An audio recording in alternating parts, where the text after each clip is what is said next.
ദൈവികമായ രക്ഷയും കരുണയും നമ്മുടെ പേരിലുണ്ടായിരിക്കട്ടെ.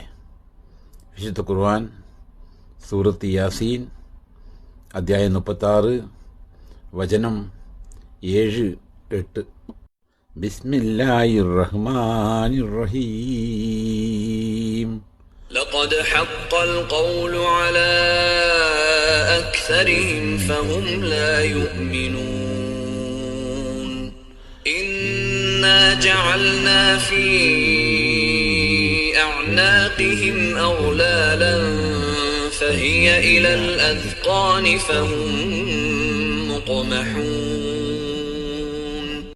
തീർച്ചയായും അവരിൽ അധികം ആളുകളുടെ മേലും വാക്ക് സ്ഥിരപ്പെട്ട് കഴിഞ്ഞിട്ടുണ്ട്. ഇനി അവർ വിശ്വസിക്കുകയില്ല.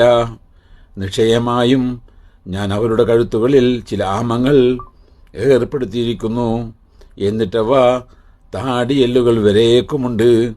അതിനാൽ അവർ തലപൊക്കപ്പെട്ടവരാകുന്നു.